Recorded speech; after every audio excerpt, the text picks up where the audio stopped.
Turn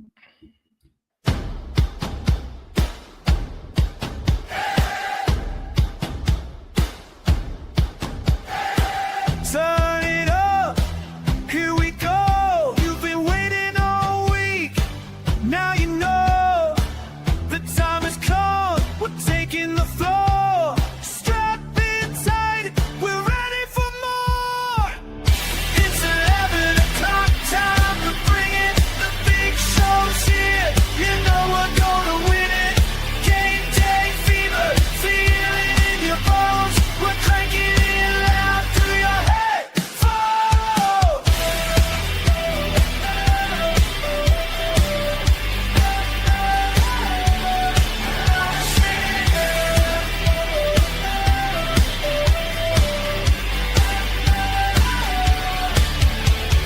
Marcus steps up, breaking it down.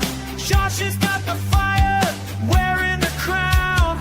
Johnny brings the heat, never backs away. Maniac lives up to the Navy display. M3's in the mix, tripling the thrill. 5 voices strong, bending your will. That load off. Another one. Yo, welcome to the Big College Football Show at 11, at 10:45, at 6 o'clock. It don't matter what time. Just know we here for you, the people. So, I am Johnny Olden Jr. I'm going to let my brothers here introduce themselves, and then we're going to get it rocking, you know. Let's get into it. Go ahead, Josh. May the church say IOOH. What just It's your boy, the Buckeye fan from A House Divided, one half of A House Divided. Ready to You talk gotta stop some letting him talk playoff so much. That's crazy. Ready to talk some playoff talk. Ready to talk. You know what? Ready to talk everything, man. I'm ready. Let's go. Maniac? Hold on. Just go to Marcus. Hold on. Go ahead. Marcus. What's going on? It's the other half of House Divided. Your resident Michigan fan, Marcus. Of course, we got to get into it all. But also some perspective talk for the Michigan program as well. Not just doom and gloom. So a lot to discuss. Thanks for joining us tonight.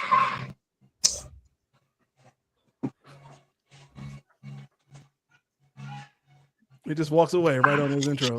Well, Maniac, you know, it's him, the Maniac. But Maniac. also we got M3 should be joining us a little bit later. So without further ado, I mean, let's just get into it. We got Michigan. Most of us are Michigan fans, and we know it's a lot of turmoil going on with our former coach, Sharon Moore, and we're trying to find a new coach. You know, so what you got, Marcus? I'm gonna lead the floor. I'm gonna give you the floor. Oh man, what a fucking week. What a week. Man. So to get the obvious out of the way, right? It's extremely disappointing because it's one thing to lose the gig. Right? That's tough. That's tough. 2 years in, handpicked, replacement, all the jazz or whatever. It's tough losing the gig. It's a whole nother thing to implode everything else that's outside of the gig in one fell swoop. And that's just kind of what we witnessed. He's probably, I mean, I don't think it's crazy to say he might not ever coach in college football again. Definitely not as a head coach. Most certainly not at a Power 5 position. If it would ever happen again, it would start at probably a mid-major and, you know, just kind of see where it goes from there. Interesting thing is, when I say that, now I have names popping up in my head that have done well. Nah, it's the after part. The thing that really sticks here is the aftermath, is what came after, right? When you talk about what led to his firing, yeah, man, I mean, I can line up guys who are still coaching who have worse who have worse things going on. It was the reaction after, you know, going to the girl's house and breaking into her house. And so the one thing I wanted to make a point of clarification on, because I did watch the arraignment and I did hear the prosecutor speak. There was a lot of talk about how he threatened the girl, how he threatened the individual that he's alleged to have this affair with. Out of the prosecutor's mouth, he breaks in, he goes to the drawer to grab butter knives and scissors and threatens his life. Then he says some, and I quote, some threatening things to her. I don't think it was ever asserted that he was trying to end her life. I think it was a suicidal situation. Not that that makes it better, not that that makes it lawful, but there's so much going around right now about this situation, about this individual that may or may not even be true. People are not taking the time to verify sources on this thing. Some people are doing that purposefully. Some outlets are doing that purposefully. Some, I can't even call them outlets. Some individuals are doing that purposely. And I think it's already come back to bite him in the ass at one point. But that's kind of secondary to everything that's going on right now with him. He gave, whether you feel like he deserves what he's getting right now, or you feel like he was, done wrong by the university. Oh, they could have covered this up. And what is the girl's motive? Whatever you feel about the situation, you have to be honest about the fact that Sherrone Moore handed his life and career over to whoever wished him ill on a silver platter. He handed it to him with a mountain of circumstantial evidence, which is going to sway public opinion like that. So I'm mystified by the amount of lack of attention to anything this man showed in regard to this situation in particular, and how quickly he slid into despair after. It's sad to watch. It's sad to see. He's got a family, right? You obviously don't want that to be, damn, at Christmas time, dog. Like, he has young kids, and they're not going to have their dad at home for Christmas. That's probably not going to have him home for a long time, and that's a reality that hits home personally. So like I can feel the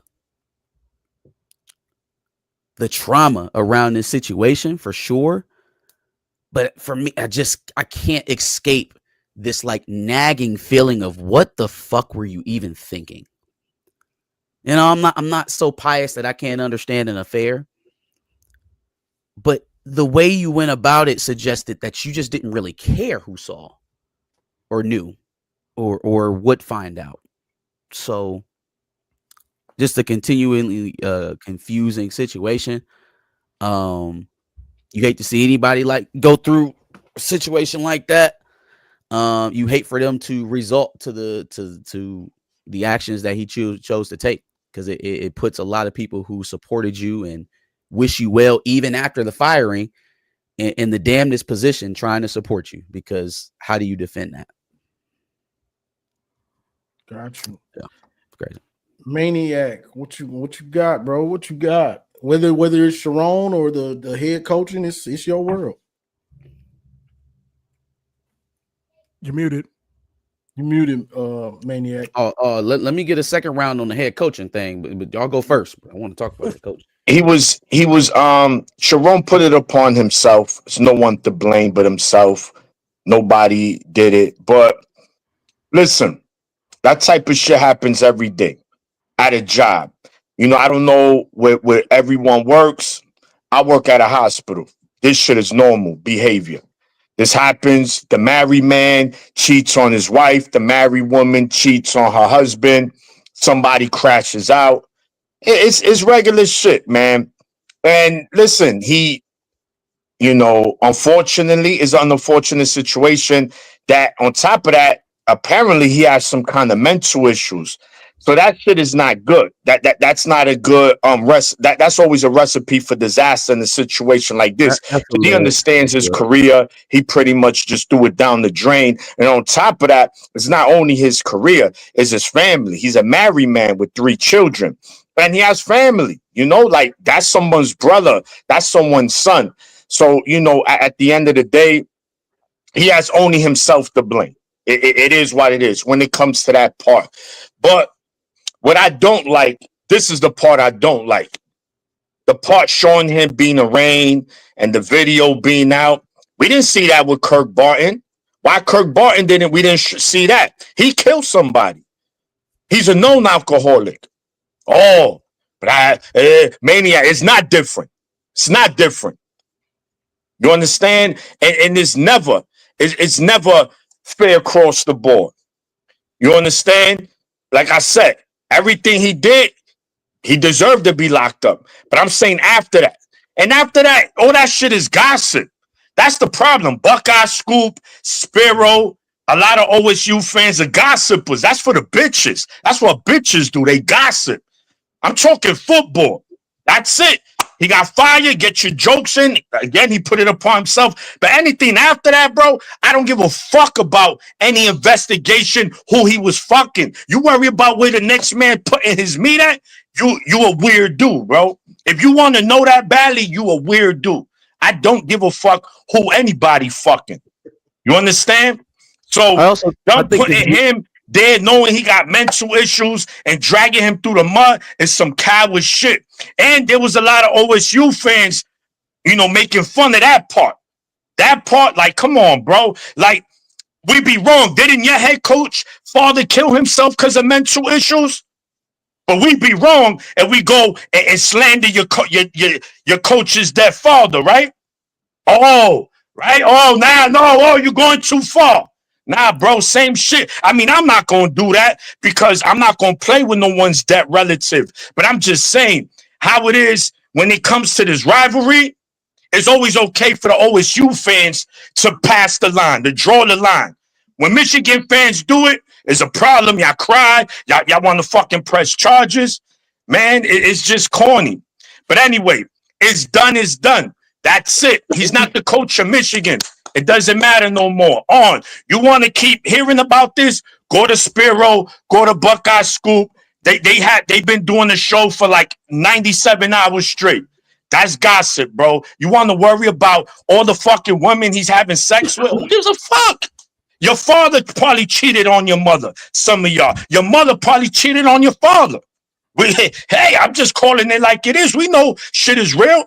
So let's stop acting like this shit is, oh my God, this is a scandal, bro. Ain't no fucking scandal. It's just a dude that fell for the punani. And that was Sharon. And again, this falls on him. He put this upon himself. My issue is after that, bro, dragging the man, showing him in his fucking cuffs and speak the judge speaking to him. I didn't see that with Kirk Barton. Why is that, though? Kirk Barton killed somebody.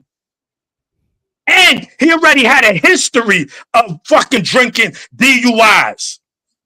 But nah. Hey, have some empathy for his family. You gotta have empathy. This is bigger than the rivalry. Yes, when it's fucking Michigan, it's always bigger than the rivalry. When it's Ohio State, when it's Michigan, we gonna joke on you. All right, it is what it is. You know what I'm saying? But look, it is like I said. We gotta move on. Michigan has to find the coach, and they have to do it fast. And I guess we'll get there when we get there. Yeah, we'll circle back to the head coach and stuff. We'll just circle back. Cool. Go ahead, Josh. All right. First of all, I'm of the belief that a person put in a position like a head coaching position for one of the biggest programs in the state is fucking. I just believe that, right? Nick Saban, Lane Kiffin, Ryan Day, maybe even, they're fucking. Right? When they're ahead of a program as big as some of these programs, they're fucking, right? I just assume it. I don't know it to be true. I just assume it, right? The problem here is, like Marcus said, everything fucking afterwards, right? Well, first of all, I do feel for the family as well, because the family didn't deserve to have to go through that. If Sherrone Moore didn't have a conversation with his wife about what would come with being in this position and all that shit, and clearly she didn't understand. I mean, do we have confirmation that they're leaving? I don't think she understood the situation. So Who knows? because of that, I feel for the family. They don't deserve to go through any of this. So that's that, right? We know what the situation is. It is what it is. I do agree with Maniac to a certain point. I believe both sides are corny when it comes to this shit, right? I believe that Ohio State fans, Michigan State fans who are posting the arraignment and shit like that, like, let's keep it football. I don't give a fuck about his arraignment and all that shit. I don't care. He got fired. Let's laugh about who they're going to bring in as a coach, because they fired their coach so late at this point that who are they going to get, right? Let's laugh about that. I don't give a fuck about the arraignment. At the same time, Michigan fans are also corny for, in this situation specifically, trying to compare it to everything Ohio State. That's corny as well, right? If we're going to call one thing corny, both things are corny. That's how I feel about that. Last thing, again, whoever y'all get for your coach at this point is laughing. What you laughing We ain't at? there yet. We ain't there yet. To get at this point. We not We're there We're gonna yet. circle back to the coaching. We're gonna circle back to the coaching. Okay, all right. Well, I'm just going to say Ohio that part. State fans, they There's got problems nobody that you're going to get following at this point that directions. concerns me. Just saying. What up, M3? We talking about Sherrone, and then we gonna go to coach. You the last one, so you can go into. I thought we said 6:30. Oh, Yeah, Nah, cuz. I scheduled it for time in a 6, row. and everybody was waiting. All right.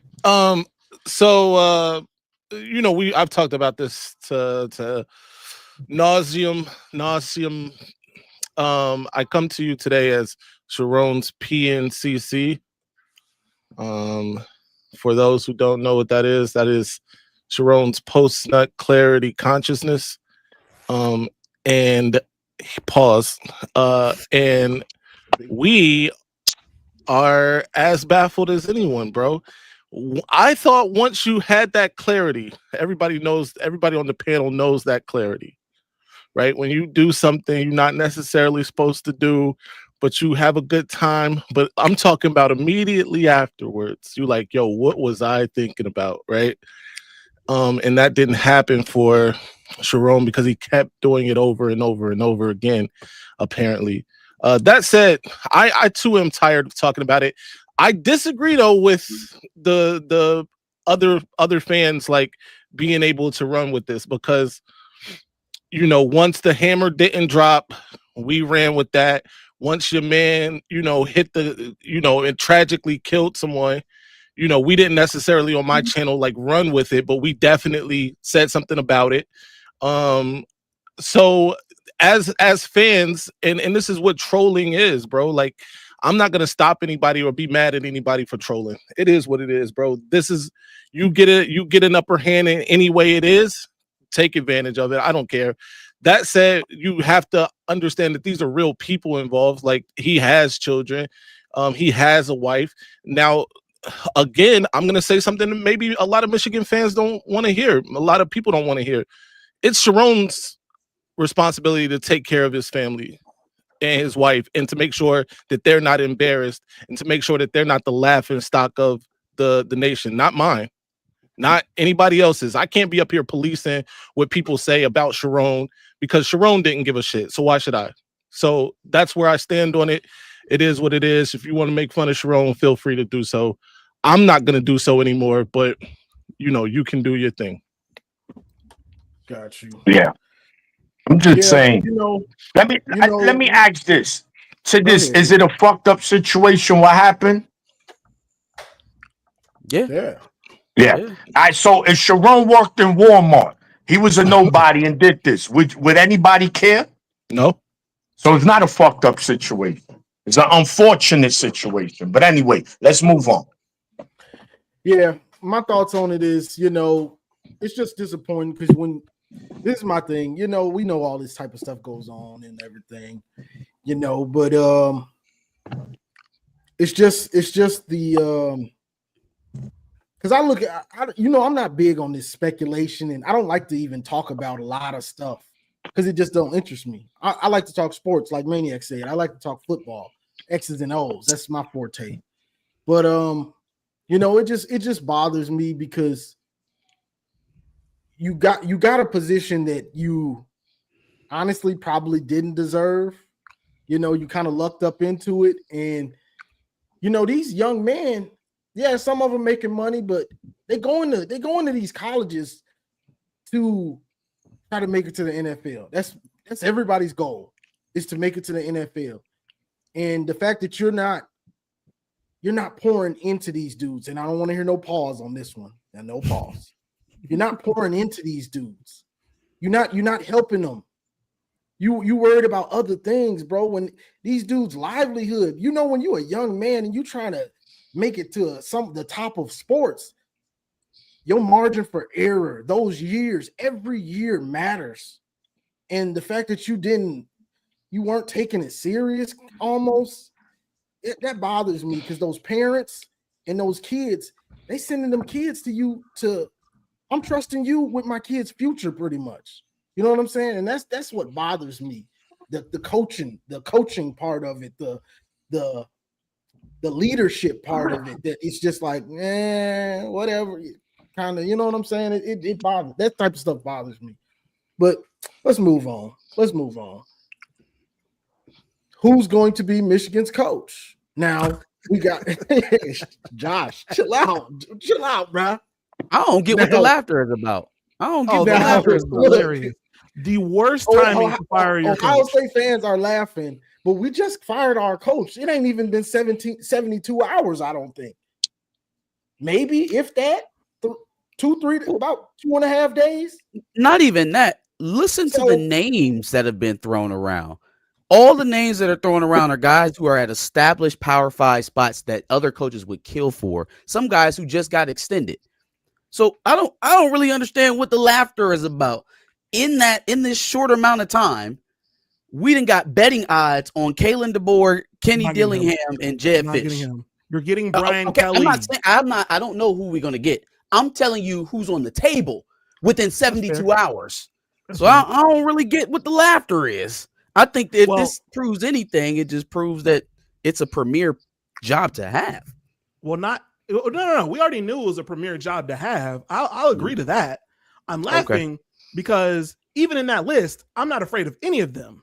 And then you're not getting. Well, this is not a who do we get to beat Ohio State conversation. This Brian Kelly. We're not getting Brian Kelly. Brian Kelly. So anywho, to talk about our options here, right?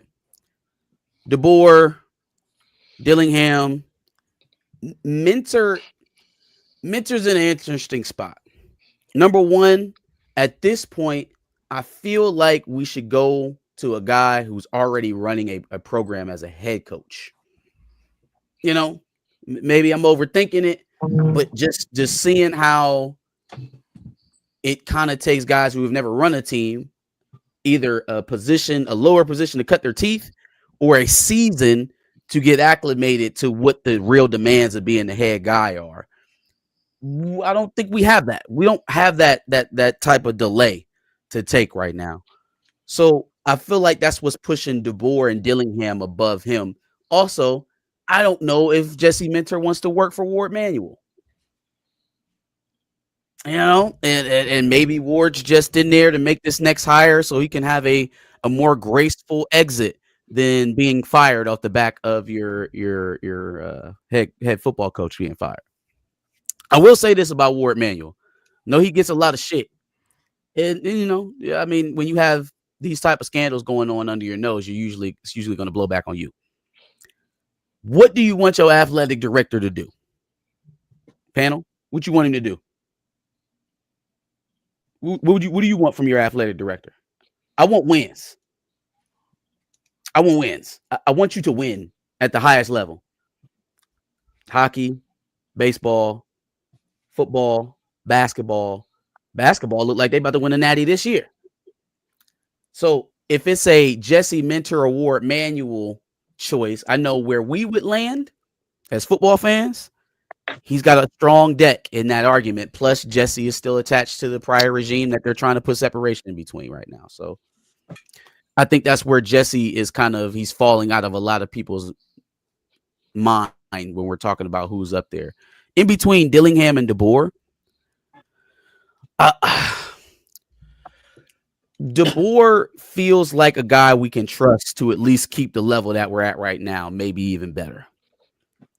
Dillingham, there's still a question to me about. All right, he was the OC at. Was it Bama or Georgia? Where was he at? Somewhere in the South. Kenny Dillingham. Where was he at OC at before he went to Arizona State? I'm not sure. Oregon. Was it Oregon? Okay, cool. So he's out there with Lanning in Oregon, doing his thing at Arizona State. I don't know if that's enough for me personally, but he is a hot name. I like his temperament. I like how he gets his guys up to play. I think you hand him better talent and he could be successful. But again, he's another young guy, mid-30s, with fleeting success at a smaller program. You know, we've seen that before. We've seen the Scott Frost. We've seen the Matt Rules. Oh, he wins everywhere he goes, gets to Nebraska, and it is what it is. You know, Jonathan Smith. Look how he rebuilt Oregon State. He's already gone. They already kicked him out of Lindsay. Well, but we can't make that type of choice. We can't say, oh, well, he's the young, hot, new sports car. Yeah, let's go get the Tesla truck. I don't know if the Tesla truck is for Ann Arbor. You might just want to go get that F-150 that you know is going to get you where you need to go. And that's what feels like we're choosing between the sporty 21st century car or like the pickup that's going to get you from point A to point B. I would much rather lean on the pickup because that pickup has lost 2 games this season. Was a good team, but probably underachieved last season. But the season before that, he was in the national championship. So I'm leaning DeBoer. Not mad at Dillingham. My first pick would probably be DeBoer at this point. Got you. Maniac, what you got? You muted. Dillingham is out. We got you, chat. We hear you. He's not coming. Nobody's coming to Michigan, and they're not going to have a coach. They're going to be coachless. So there you have it. That's what's going to happen. Because Ohio State fans, they know everything. So no one wants to come to Michigan. It's a top 90 job. Nobody's coming. Nobody wants to coach here. So I don't think they've offered him yet. I don't think they've officially offered him yet. I think they've been talking to his agent. But if they he's not coming. He's not coming, Marcus. They know everything. They know everything.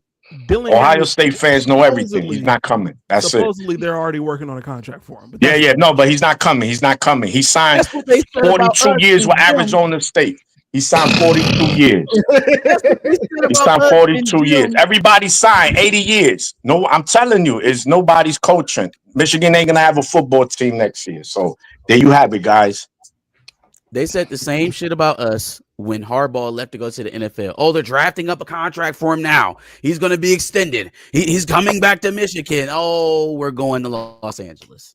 Yeah, y'all know everything, Chris. And clip this too in the beginning. Clip that, Mr. Clipper. What up, Mr. What up, dog? Got it here. Y'all know everything. Y'all know everything. Y'all knew the hammer was coming. Y'all knew everything. Y'all don't know shit. Y'all was going to be Indiana. Y'all fucking lost. Fuck out of here. Who next? Maze, you ready? Yeah. So I agree with Marcus. I would rather have DeBoer over Dillingham at this point. To me, Dillingham has proved nothing. Sure, he made the playoff. Real quick, let me just somebody said Dilly is Rich Rod 2.0. I get that vibe more from DeBoer being Rich Rod 2.0. What you think? I think Dillingham's the more flash of the pan in between those. Yeah. I think it's more Dillingham. Dillingham has a greater chance to be Rich Rod than DeBoer to me. DeBoer took Washington. How many games Washington was trash. He got there, and they were in the national championship game. He beat Dan Lanning, stuffed Dan Lanning in a locker twice in the same season, head first. Then he went. Michigan and Jim Harbaugh retired the GOAT, and he took over for the GOAT, which is going. The person who took that job was already going to be public enemy number one in Alabama because you cannot live up to the GOAT. This man just said Period. UM's a group of 5. Yeah, it's all right. XL. He's mad. He's mad. Ohio State Put will him in never be jail. Michigan. Fuck out. Period. Put him in timeout.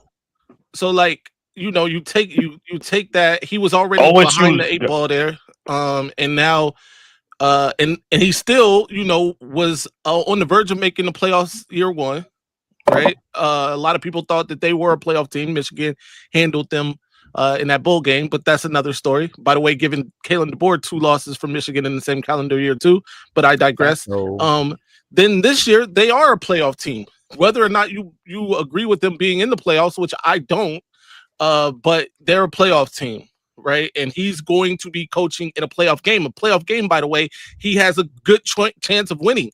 I know they lost to Oklahoma last year and this year, but Oklahoma isn't exactly setting the world on fire, especially on offense, right?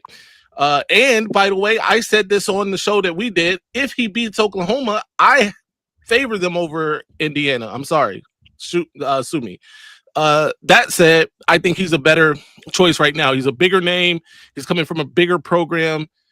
That will help the roster stay together more so than Dillingham, in my opinion.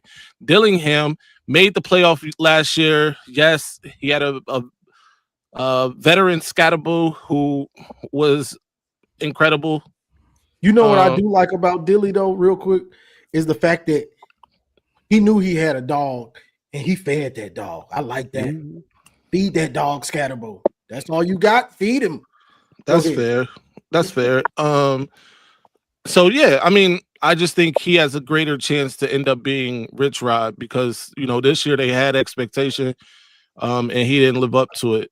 They didn't live up to it, quite honestly. But quarterback it is injury. what it is. Well, be fair, they had quarterback injury. I mean, you play football, bro. Injuries happen. We went So out you there don't with. like Dilly Mays. It's not that I don't like him. I think I would be behind a Dillingham hire. You telling me to parse between the two of them, and I think one of them's resume is a lot better than the other. Got you. Josh. Don't ask him who he wants to be our coach. He's up here. Well, no. I'm gonna tell you who I want. Brian Kelly is the perfect coach for y'all. So I Okay. can hate Brian Kelly and Michigan together all at once. It's perfect. Make it happen. Now, DeBoer is not coming because Alabama's a better coaching job than Michigan. First and foremost, Bullshit. it is. It absolutely Bullshit. is. 1,000% remove is. Nick You- Saban first of all, tenure from Alabama. You shouldn't even What is want Alabama? DeBoer. You shouldn't even want DeBoer, right? Just from a toughness standpoint, getting his team ready standpoint, you shouldn't even want him. Second of all, the job is better. The Alabama job is a better job than the Michigan job. It just is. Since when? I'm about to say, on what planet? I It feel like just, this see, should be a- what this should be a y'all don't topic. forget is, all right, what was Alabama before Nick Saban? Bear Bryant. But Their we're entire after history Nick was Saban Bear now. Bryant. Thank you. We're So after it Nick just Saban now. recently it just became a better job, not by much. Michigan has better resources, has a better university, better academics, better city, more money. In fact, Michigan will fucking buy Alabama and turn that shit into a Home Depot and fucking give everything out for free to everybody out there. Fuck out of there. Hold I on, don't hold even on. want to spend Fuck on outta anything here. besides Bryce I'm Underwood. not sure because What are we after even talking about? post Nick Saban effect on Alabama is massive, bro, and they are positioned in a better place geographically than Michigan. That doesn't matter anymore. NIL neutralizes that. And why? that- To some They degree, done. Why are we even talking They about done. Saban? He Alabama's already increased done. the value They're of the done. job. He already increased the value of the job. It's there, right? Right. We don't get to say what if Nick It's Saban a wasn't better there? job What happened based before on he did it? what It's there. Saban did. The value is there. That's fine. But let's just go back 2 years. turn that shit into a Home Depot is crazy, bro. Let's just go back 2 years now. Telling Let's you, go back to the national fucking Michigan, championship, better right? job. They ain't got Hold on, nothing hold better on, right yeah. now. We're Hold on, speaking hold now, on. not the past. We're I got speaking you. right Hold now. on. Let me Team get they are my right now. point. What are we? All right, 2 years ago, national championship. Harbaugh leaves to go to the NFL, right? Alabama's a Michigan's better is job. open. In the 90s, Where- nobody give a fuck Hold about on, bruh. Alabama. Hold on. They're a better team than y'all right now. Shut up. All right, go If ahead. Michigan Barely. never, Barely. Barely, never- yes, exactly. if They're Michigan in never the hires game. Sharon Moore, if Michigan never hires Sharon Moore in 2023 after Jim Harbaugh goes to the NFL, where does the board try to get his job first? Alabama or Michigan? Kalen DeBoer had interest in the Michigan job 2 years ago. So now all of a sudden he's at a better position at his second option. So he's going to go to a Michigan team that hasn't made the playoffs versus the team that he's currently at that are already What are in you the talking about? playoffs. Hasn't made the playoffs. What are you talking Yeah, about? we gotta cool it on this. Hasn't made the playoffs. What are you talk, talking bro. about? What do you mean? He's going to hasn't go made to the playoffs? Michigan. He's going to go to Michigan. Right. You haven't made the playoffs this year, currently, right now. He's going to go to Michigan, where y'all haven't made the playoffs, versus a team that he already has right now that did make the playoffs. Okay. Hold right there. Hold right there. Josh, how many losses does Alabama have? 3, How many losses does Michigan have? 2, Three. or Three. 3. My fault. They have as many losses as we do. They barely slid into the One of playoffs. those was in a If you are conference assessing the championship. rosters, if you're assessing the teams, we were separated by one game. One The dub. game, One was a dub. conference championship, and they already beat that team. Right. in If the we regular would have won our game versus you at the end of the season, we would have been in the conference championship, right? And we know Alabama should have never been in No, the playoff. we They wouldn't, got though. You're trying to clothesline build in the Alabama championship into the game. big Not even bad- remotely competitive. But trying we to wouldn't build have been in Alabama the, into we the wouldn't have big been in the bad playoff bully. if we Like, beat it's Ohio not- State. No, I'm not. No, It I'm is. not. I'm just saying, as of right now, it's better. And why would he leave a situation to go to a situation that's It's not a game better. It's a definitively game better. better? They wanted his ass out of there. They probably will be talking about him being fired had he lost the Iron Bowl, and he almost lost the Iron Bowl. What the fuck are we talking about? does not Better count. how? Almost does not count. It does not count, right? Almost and it's do not count here. If I I'm was talking going about to make what's a actually happened. strong, if I was going to make that strong of a decision, saying, "Oh, they're clearly better than you," I would want more than one game to make that determination. I wouldn't be Leave sitting the all of that. situation he's Oh, they're already clearly better than currently you at. because they're 10-3 and you're 9-3. To Clearly leave a better the program. situation he's already at right now. So, He's already hold on. there with a better Hold on. team currently. What are we even talking about? All right, so all right. So we're gonna agree to disagree, but go ahead. Just go ahead, finish. Now, Dillingham is also not coming there, right? Not okay. I won't even say not coming there. Why? Apparently, Can you I know provide everything. something other than just saying, "Oh, he's No, not because coming"? they all OSU fans, bro. They know Likely everything. Not coming there. They know He's likely everything. not coming there. Arizona State is probably going to give him a better contract. He's probably going to get a raise because of y'all, and he's He already didn't say an he Arizona wasn't State coming. guy. He's already an Arizona State guy. That's his alma mater. Yeah. And so he's going to end his career at Arizona likely- State. His career likely- ambitions was Likely to not retire going at to Arizona leave State. Michigan in this situation. Likely not going to leave in this situation. Am I saying for sure not? No. Likely not going to leave. So then what does that leave y'all with? Jesse Minter, maybe? I'm not even afraid of Jesse Minter, right? We're just going to get Oh, Sharon Moore please. 2.0. Yeah, now you just talking. Why wouldn't you be afraid of Jesse Minter? What did you ever do against Jesse Minter that would make you so confident You against Jesse already Minter? got Wink Martindale who does the same defense. Why would I I'm be not talking about Wink Martindale. What did your team ever do against Jesse Minter that would even give you an ounce of confidence? Minter wasn't even the head coach. Right. I'm going to ask you the Why same should I be question afraid again. as What a did head coach? Why your should I be team afraid do of Jesse against Minter? Jesse Minter Why that should would I give be you afraid so of much Jesse Minter as a head confidence coach? I don't know what he's that going to you're do. not afraid of him? Why would I ever be afraid of somebody that I don't even know what he can do as a head coach? Why would I Well, be afraid? you know that he can shut down your offense pretty proficiently. He can hold did you it. under 20 points did it. 2 years in a Maybe row. Once, Hold twice, on, maybe hold on. twice. Hold on, Josh. How- Hold on, Josh. Hold on, Josh. Hold on. David Elliott Miller. What is the obsession with having a buck, whatever, on M podcast? This is a big, the title is The Big College Football Show. Josh is a part of the show. Josh is a part of the show. If you don't like it, Yo, Let's Hold be on. real. Chad don't like me right now this because man I'm is a telling him part what of it the is. show. I'm not just, Y'all don't I'm have just this bringing him up. wide. You don't have this wide coaching tree that you can just pull from right now. You don't. We all know that y'all had to fire y'all coach, but we all know y'all did it at a inopportune time for y'all. I'm not telling y'all anything crazy. As I'm not far as telling the y'all college anything schedule, it was probably the best time to do it. It's before the portal opens. It's after National Signing Day. They literally have to stay in place while we find a new coach. It is the most opportune time to find a new coach if you had to do so. It's not. Everybody We didn't want it to happen. Don't. We didn't want it to happen. But in terms of the schedule, how it's set up right now, we're in the middle of the portal starting, and we're after National Signing Day. If they'd have done this 2 weeks ago, there'd have been more options, but we'd have definitely lost more players out of the class. Did I say it was the worst time? No, I said it was a inopportune time because literally everybody else already got jobs already. It's inopportune. I don't think that matters when you are touting one of the best college football positions that exist is the head coaching job at Michigan. I don't think that matters. We're talking to hired coaches. We're talking to hired coaches. We're not talking to nobody who's sitting on the bench like Brian Kelly. We're talking to hired coaches. I don't think that the expectation is everybody's going to shut the door. Now they still could, but the fact that they're swinging where they're swinging right now should let you know that they're probably either had already started these talks or are very confident about where they're going. So why is your ceiling DeBoer and Dillingham if you're going after already currently hired coaches? Who else would you prefer? Who are we supposed to go after? I'm just saying, you're talking to hired coaches. At that point, your ceiling can go as high as you want it to be, right? So we should call Ryan and see if he want to change colors. I'm just saying you can go. Well, first of all, do you believe that Ryan Day is the only option in that situation? No, but I'm saying what we should start calling Kirby Smart and Ryan Day and Kurt Cignetti. And can I ask you this?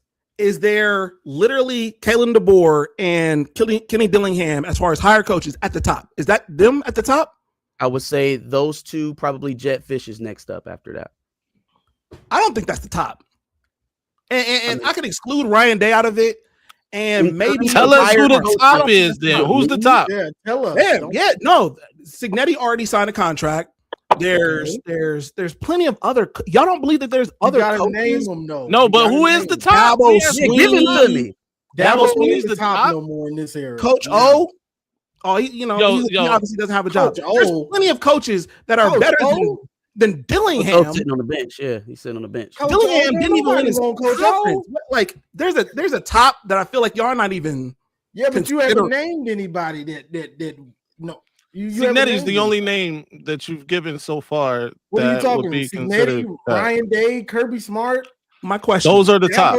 Those three are the top. That anymore. Dabo isn't that anymore. My question is only if you're going after hired coaches, why are you limiting yourself? There's literally playoff teams. Okay. Right?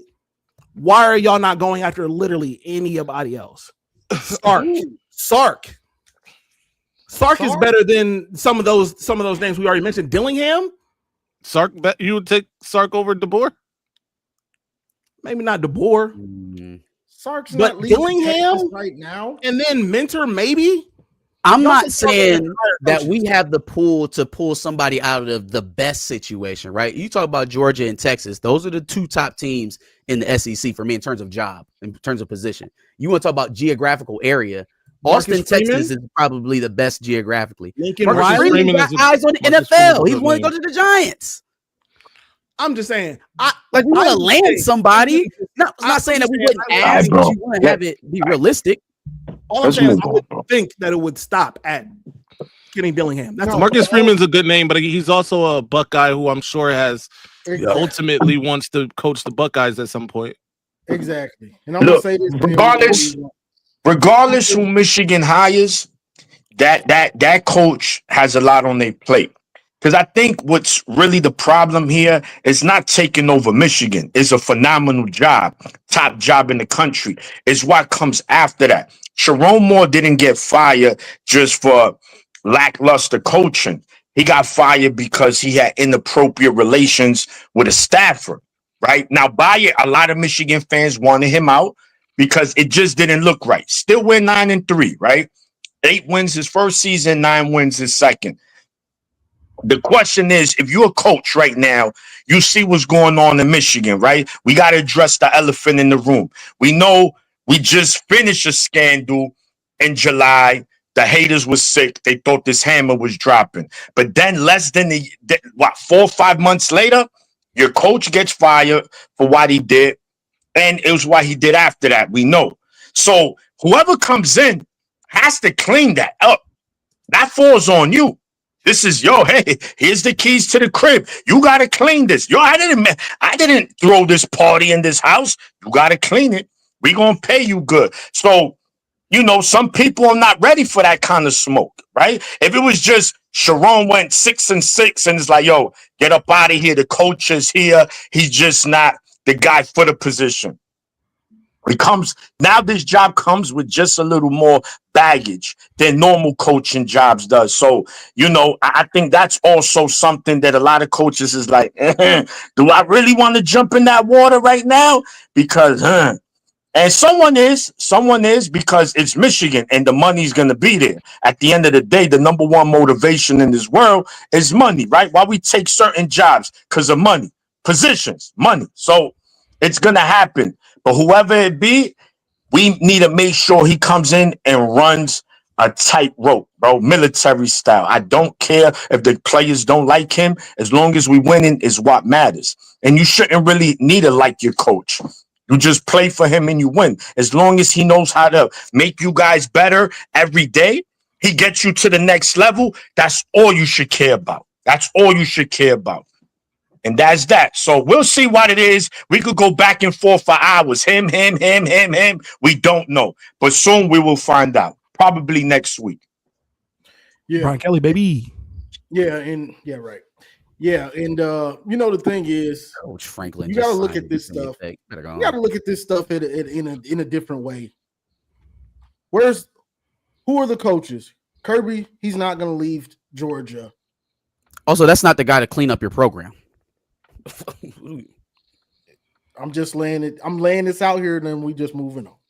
Texas, Sark at Texas, one of the best programs with Arch, who finally started to look good this year. When you talk about some of these coaches, it's not even a thought because they're already at an established program. Now, if you've got a coach that's been at a program, like let's say Brian Kelly, when he left to go to LSU, Brian Kelly had been at Notre Dame for a while, been to a national championship and lost. So now it's time for him. Okay, I've taken Notre Dame as far as I can go. Now I'm going to leave. Some of these coaches, they haven't even been at their destination that long. So it's not about just, the Michigan job isn't what I think it is. No, I just got here. Do I like Michigan more than Alabama? Maybe not. But I also just got here. I got to uproot my family and move to Ann Arbor now. There's so many different things that go into this. You could have him. He could just be waiting to lose this game, and then he comes to Ann Arbor. Like, that's the job. That's the job that I really always wanted. That's my dream job. Yes, Alabama might be your dream job, but guess what? Michigan is my dream job. Everybody ain't the same. Everybody don't have the same biases as an OSU fan, and everybody doesn't have the same biases as a Michigan fan. Some people grew up in different eras. They didn't grow up in the late 20th, the late 2000s. Like, I was born in 2010. That's all I saw. Most of these dudes are older. They saw a lot. So the team that you love and grew up on, it's probably not the teams that they grew up on and really have passion for and have respect for. It's different. I can get deep with it, but let's just move on.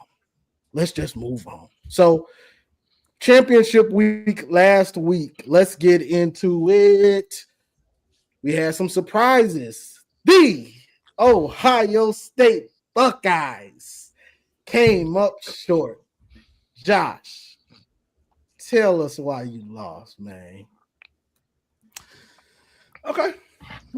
First of all, because y'all like to think that Buckeye fans don't like to give props to people for whatever strange reason, props to Indiana for that win, right? They came, they played, they did their fucking thing, right? There are some criticisms that I definitely had for Indiana after the fact, but the fact of the matter is they came, they won. They did what they had to do. With that being said, My criticisms lie on the fact that Tegra fucking played in the game at all. I fucking hate Tegra Chabot at this point. Like, why Who's is that? he playing over our right guard? 77 the guard. Why he's playing over Gabe Van Sickle at this point? At any point, if it happens during the playoffs, I will be sick. I will be sick. Him and Jaden Fielding. I said it before. At this point, bro, I need y'all off my team. I need y'all off my team, fam. He was money. He was money in the all playoffs. year. Yeah, all year. Yeah. But when it counts the most, it's wide left. Like, what is happening right now? What are you doing? He had some big kicks in the championship, I think. But yeah, no, I guess I would apologize to Indiana for being misunderstood about their game, right? Like, they were a little bit better than what I said they were, which is perfectly fine. We'll just show them what's up if we see them in the playoffs. That's all. Go Bucks. So you just planning on doing them like Oregon. Y'all did Oregon last year. It's everything gonna happen the same as last year. That's what Y'all got to make it all the way there this year to get them back, though. Y'all got to make the championship to get a chance to back at them. Or both of y'all would have to make the championship. I was about to say, don't do that to us and then not do that to them. Both of them would have to make the championship for them to meet up again. Okay, so then let me ask the panel this. Our first game is Texas A&M or Miami. Do y'all have either one of them beating us? A&M, maybe. Miami, no. I don't. I Interesting. don't have either one of them. They- I mean, Miami of P course. might give y'all nightmares. A&M can't stop anybody, and no, I don't think See- either one of those teams can beat Ohio State. So here, I don't Yeah. want to skip ahead because I want to talk about the championship game. But if we're Yeah, talking That's fine. the matchup with Ohio You State skipping and Texas way A&M ahead. specifically, You if they have athletes on defense that can get pressure on Julian Sand, I think Miami does. right. Miami The does. telltale sign of that is that we got 10 points versus Indiana. We have 14 points versus Texas. Athletes on defense that can get pressure on the quarterback. You can stifle that offense to a certain degree. Can you keep them down the entire playoffs? I don't think so. But for one game, when Marcel Reed's got it going, if you can slow them down to any real degree, you can create some separation on Ohio. It's just, do you have the athletes on defense to pressure them is really what it comes down to playing them right now. If you can't, then you're dead in the water. I'm absolutely not trying to talk about this L. Let's move on to the playoffs, baby. No. That was a week ago. Indiana. That was a week Indiana. ago. That was a week ago. We don't care about that no more. We do a recap every week, Josh. Don't run That was from forever your ago. recap. That's old news. Don't run from your recap. Look, I told y'all what it is. Like I said, I apologize to Indiana. Props to Okay. you. We're going to get it back in blood in the playoffs. Oh, come on. We're recapping. Go ahead, Marcus. Yeah, I thought it was an impressive game. I thought they had a good game plan. I thought homeboy Pounds had a it was tough at times, but he didn't quit playing. Like, that's a good game film to show young corners about playing elite receivers. You're going to give up some good plays. You might even give up a TD. Don't stop playing, because if they didn't have some of those plays that he made in that game, especially in the second half, there's no way they would have won it, right? And there were times where Ohio State felt like they were like, all right, no, we're not going to lose this way. Get the ball to Jeremiah Smith. They were able to stifle the run in the second half and make them one-dimensional, though. And I think that played into Indiana's favor. Can somebody else along in the playoffs do that to them? We'll see. We'll see. I don't necessarily think it'll happen in their first game, but it is something that's on tape now, right? If you take the run away from them and you can get some sort of pressure. Also, I think at times in that game, Julian Sand went back to, all right, let me get the ball out quick over. Let's take the shots, right? Against us, it was like, no, sit in his pocket and throw the Hauser, throw the H-bomb. But in this game, he was a little bit more cautious with the ball. I think he's better when he slings it, man. I think he's a lot better when he plays with reckless abandon. Can you get him that comfortable in the early situations? Because it didn't happen that way necessarily against Indiana. They weren't able to consistently move the ball, and then special teams didn't help him either. So Shout out to Indiana. Shout out to Mendoza, who I expect to be the Heisman winner. Shout out to Cignetti. I mean, getting this team to this point, even though I do still expect there to be a season in there where Kirk actually has to build up the program. I think a lot of what he's done over the last 2 seasons has been based on the portal. That 2 really good portal quarterbacks. But right now, it's still impressive, man. It's amazingly impressive to beat the number 1 team in the country in your conference championship on your way to a 13-0 season. There's no way of getting around that. You better Google the man. Question for you and everybody else, I guess. Do we also feel like this was a much more conservative play calling on the offensive side for Ryan Day and the offense as a whole? Compared to our game, sure. Than we've at least seen in games leading up to it? Well, the thing is, Cignetti in that Indiana defense, they forced him to change his game plan. They started having to move the pocket and stuff like that. You know, they had to start doing like speed outs and things like that. They couldn't just drop back like you normally do because you couldn't block. You couldn't block Indiana. So now they forced Ryan Day's hand. Okay, what's your next move? Because this one ain't gonna work. You're gonna have to do something else. Indiana forced their will on y'all. So sad. My opinion on the game is simple. I'm coming into the game, you know, I thought Ohio State would win this game by double digits. I just thought at some point, you know, the talent would catch up with Indiana. And you could tell by my statement earlier, I still believe that. I still believe no matter who wins between Oklahoma and Alabama, that they'll beat Indiana. I hope I'm wrong, actually, but I think that's the case. In this game, I just think Curt Cignetti obviously and clearly outcoached Ryan Day. He and his staff did a masterful job of scheming up, especially on defense. What they did on defense, I thought was really good, especially since, you know, not having the horses that Ohio State has. You know, they really had to be the game plan, really. You know what I mean? They did get a great individual performances, you know, out of a couple guys, and that corner was really good. By the way, I think JJ ended up with like 144 yards, but a lot of those yards came on that last like Hail Mary that he ended up catching somehow. Yeah. So, you know, if it's not for that, then I think he's just under 100 yards. So I think that Indiana is a problem. Don't get me wrong. It's not going to be easy for any of those teams. It's not going to be easy for Oklahoma or Alabama to, you know, beat them. Even though I think either one of them will. Because Curt Cignetti is he's a great football mind. It's that simple. He's a great football mind. I underestimated Cignetti year 1. I won't do it again. I underestimated him coming into this game. But he's really shown me something. He schemed up Dan Lanning. He schemed up Ryan Day.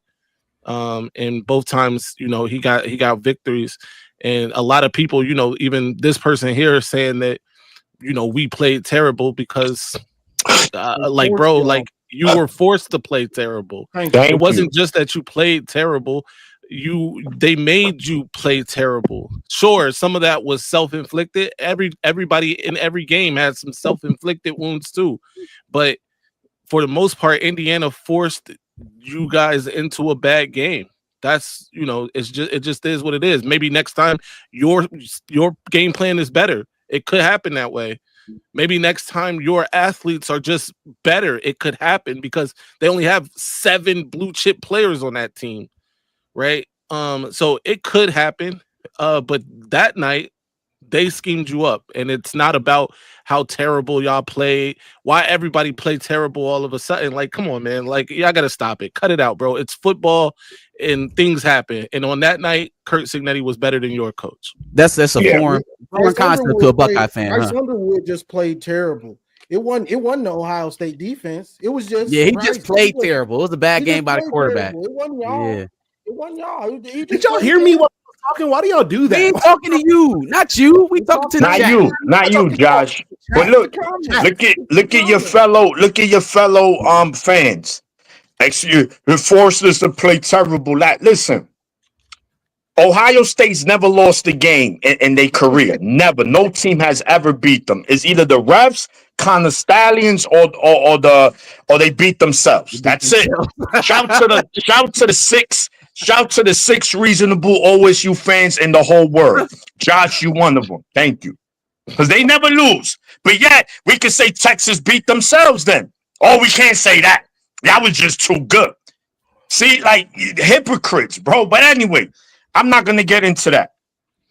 Indiana proved that they belong. Because even myself, I thought they were going to lose that game. What Cignetti showed is that he has built a certain toughness that you need to win to compete for a national championship. And it was on full display last Saturday. Now, by it, OSU is a super talented team. This team can still win the Natty. Those are the facts. The facts are the facts, right? But check this out. The three best teams they played this year, Texas, Washington, and Indiana. Your three lowest scoring outputs of the season. 14, 24, and 10. I'm just saying, why is it that when there's a team that's solid on both sides, that just don't look that great? Those are the facts. Those are the three. Everybody else was cacadoodle. Even us. We know that. So wait, what were the three games again? Indiana, Texas, Washington, and Indiana. And you guys ran away late in the Washington game. It was only 7-6 at halftime. It was only 7-6 at halftime until they gave you that. The dude, he hugged Julian saying, 15 yards, your career's over. Bro, like, what the roughing the passer on that? Come on, man. That's it. The bottom line is this. Indiana could compete with anybody. That's what it is. Ohio State, if you're an Ohio State fan, as much as I hate y'all, as much as I hate your fan base, everything, we talking ball here. They probably still the favorites to win it all. Ohio State. Now, will they? That's a different question, but it's still going to be tough to beat Ohio State again, right? Especially if Indiana got a plan. We know beating the same team twice is always tough.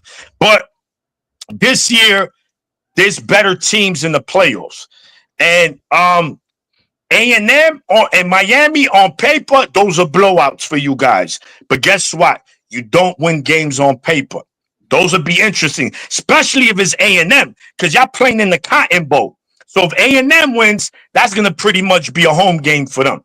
Even though y'all do travel well, don't get me wrong. That's another thing I give y'all. As much as I hate y'all, and I will always say that I hate y'all, but y'all travel. OSU fan base travels. They're a bunch of damn cockroaches. They just everywhere. So that it is what it is, but that'll be interesting. But I don't think A&M got the dogs on defense to hold you guys. They on offense, I think they'll be able to move the ball. How much points they'll score depends, because no team has even scored 20 points on your defense this year. No team is yet to score 20 points. So that shit is impressive. Even if you got a cacadoodle schedule, bro. Because that's not easy to do. So, shout to both teams. I think Ohio State and Indiana are hands down the two best teams in America. And I will not be surprised if they meet again in the national championship. Yeah. And shout out to Indiana, even shout out to OSU at this point. Who cares? But when watching that game, the thing that impressed me, like I was saying, was you can not like it. It don't matter to me. We talking football. We talking X's and O's. Indiana forced OSU to switch up their game plan when it came to passing it. They did. They forced Ryan Day to do that, to look at something else. And then, what really surprised me, and Josh, maybe you can tell me, Ohio State ran a trick play in that late in that game. I don't know pass. the last time I've seen Ohio State run a trick play in a big. Yeah, that game. was a little confusing. I didn't feel like me. That's how I know he had Ryan Day in That's a fair. blender a little bit. Like, yeah, I don't want to drop back normal. Let me try something. Let me try Sprint out something. fast I on want 4th and this 1. game. I want this game. So that's when I knew, like, yeah, Indiana's defensive coordinator got them in a blender today. So it is what it is. Will Ohio State get payback? Wait and see as the college football playoff turns. The answer is yes.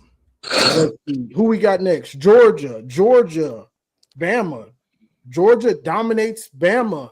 Kirby Smart gets that Alabama monkey off his back, so to speak. And this was control butt whooping 101. Y'all ain't about to mess us up. And for me, I think Georgia might be playing some of the best ball. I think a break actually hurts them because I think they playing their best ball of the year right now. I like Indiana's playing great. Of course, they're undefeated, beat Ohio State, but I'm not sure Georgia's not playing the best ball of anybody right now. Go ahead, Marcus. Yeah, there's no such thing as an Alabama monkey. It's a Nick Saban monkey, and that thing left out of the door a couple years ago. So I think Kirby is got it together there in the SEC, reclaiming the throne. I think I agree with Johnny that Georgia's playing the most dangerous ball. Other than Indiana, I guess you got to give Indiana their respect. They beat Ohio State in their conference championship game. Outside of that, Georgia probably looks the most impressive to me in the top 5. It's going to be interesting to see how they sustain it, because you made a good point about them having that first bye. You can be lulled into kind of being how Oregon was, right? They came out very flat in that Rose Bowl game against Ohio State last year. You would hope that, you don't have to hope. Kirby's a pretty obsessive guy in terms of studying the game, that seeing what happened to Dan last year off of their bye as opposed to actually playing in the first round. It's a difference. So maybe I don't know what you do different. You don't necessarily want to scrimmage that close to a playoff game, but have something else to keep the guys alert, ready to go, ready to play. That's why they pay him the big bucks, right? So it's going to be tough to keep that level up while you're not playing, but they are a dangerous team. I probably wouldn't want to play them early. M3. Yeah. So this game proves to me why I believe that Alabama shouldn't be in the playoff. Sure, they beat Georgia earlier in the season, fine, but they also have a wicked loss, bro. They lost to Florida State, bro, who can't beat anybody by multiple scores. They lost bad. And I know, like, people want to hang on to this week 1 thing. Like, I saw somebody say that, Texas held Ohio State to 14 in week 1. Yeah, they did. And it is week 1, but also, why are we playing the game then if we're just going to say it's week 1? Right. Like, so what? Still go out there and play football, bro. Win the game. It's that simple. At least Ohio State won the game. No matter how many points they scored, they won the game, and they held the other team to less points than they had. So there's that. Also, this is where I thought it was really funny, and this is why the committee is a joke to me. Whoa. It's a joke team. Ohio State played in their conference championship game. They lost by 3 points. Count them. 1, 2, 3 points. Preach. Right? And they fell from number 1 to number 2. Right? They came in number 1, they lost, they fell to number 2. Makes sense to me. Yep. Although I would have had them drop to number 4 just because the other teams won their conference championship games. I know I don't like Ohio State, but it has nothing to do with that. All right, either way. Then Alabama came in number 9, got blown off the field. They lost by 3, count them, 1, 2, 3 touchdowns. And stayed number 9. Bro, stop the presses. How do you explain that? You have to explain it, bro. There's no way that you can't justify this now. Like somebody brought up earlier, you barely beat Auburn. Sure, you won the game, so barely. We don't want to necessarily hear barely, but although we don't want to necessarily hear barely, that committee went into there and pounded the table for Alabama to be number 9 because they had the guts to go for it on 4th and 2 against 5-7 Auburn. Kick fucking rocks, bro. Explain it. Like, it doesn't make any sense. Number 9 goes into the week. Number 9 gets blown off the field. They leave the week. Number 9. Number 1, who hasn't allowed more than 13 points all season. 13 17. points. 17. I'm sorry. Okay, 17 points. The most they've allowed all season. They're beating the brakes off of everybody they play. They go into their conference championship game, lose barely. Here we go with that word again. And you tell me that they can drop, but Alabama can't. Who the hell is Alabama? Who are they paying, bro? Who do they have dirty pictures of? Because this makes zero sense to me. And then, you know, of course, the fallout is, of course, Notre Dame gets left out of playoff, which I thought was pretty hilarious, even though I would have put them in the playoff. But them not making it is plenty funny to me. Oh, yeah. That said, about this game, Georgia dominated Alabama in every way that mattered. Georgia looks like, to me, the second best team in America. Who's the first? Unfortunately, that vile, disgusting cesspool in Columbus. Whoa. So then you think is better? Do than results on the field matter? They do. They do. But I've already explained to you, I think Indiana's going to lose the first time they get on the field in the playoff. Oh, well. Wow. Either You one ain't of those Googling. teams is going to scrape Indiana, in my opinion. You ain't Googling enough. I'm not. I'm not. You think Oklahoma's going to scrape Indiana if they win? Absolutely. Absolutely. I don't know if I can get with that. Mateer ain't that good. Yeah, we'll see. We'll see. I mean, that's the beauty. Georgia, Alabama. Yeah, without a doubt, I think Georgia's trending in the right direction. I think last year, even winning the SEC championship, they lost Carson Beck in that game. And yes, Gunnar Stockton came in relief, but I think it was a little too late. And they end up losing a close game to Notre Dame in the quarterfinals. But now I think they got it together. They have a consistent run game and they have a decent pass game. What they did to Alabama was man, they put them in the infirmary. Wow, that was ugly. They threw them on the grill, no seasoning. We ain't got time. You just going right in there. So shout to Alabama. I mean, Georgia, excuse me. And, you know, Kirby's the best coach in football for a reason, man. He got his guys playing, even though one of his starting linemen and another player got caught shoplifting. I guess that NIL money ain't hitting in Georgia like it is in other colleges. But we'll see what comes out of that. But on the field right now, man, Georgia is a team that you really don't want to see. And it's looking like Michigan. It's looking like Ohio State and Georgia is on the collision course for the semifinals. I think that's what we all hope happens, and we'll see. But just shout to Georgia, man. They just handle business. Everybody joked on them for the Georgia Tech. They don't got offense, bro. It just win. That's what matters. And you saw what they did to Alabama. So we'll see what they do in the playoffs. They play the win of Ole Miss Tulane. So y'all know how I feel about the SEC. Here we go. And this is a perfect game between two teams that I just don't know about for sure. Because both of them, you don't know which team you're going to get. Like with both of them, literally. Georgia, when you get the good Georgia, they're liable to beat anybody. They're just a really solid team on both sides of the ball. If Gunnar Stockton can get it going, he can get 3-4 touchdowns. It's a tough game for anybody.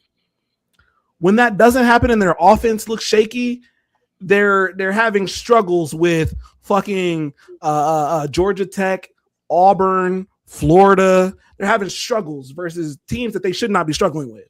And so if that's the team that I'm facing, good night. It's easy money. But I don't know which team I want to get. Bama is the same thing, right? If Bama comes out looking the way that they should, they're beating 4 ranked teams in a row. Or they're losing to Florida State week 1, or they're losing to teams that they shouldn't be. As far as I'm concerned, I would gladly take either one of those teams because at the very least I can hope that, first of all, Ohio State's firing on all cylinders, and Georgia and Oklahoma or Georgia and Alabama look like the shit team that they've looked like during the season. So that's easy money. But shout out to Georgia. You know, when the stuff gets going, they make a way to win an SEC game. Good for them. Oh, Josh, stop it. Okay. Do y'all want to talk about this BYU and then the ACC and then the Big 12? Y'all want to Let's at least talk about We BYU. could run through it. We could just run that's through my it. issue. Because Texas Tech is for real. Let me talk about BYU real quick. Let me talk about BYU real fast. So, y'all marched through most of it. Ohio State loses in their conference championship game, they in. Alabama losing their conference championship, they in.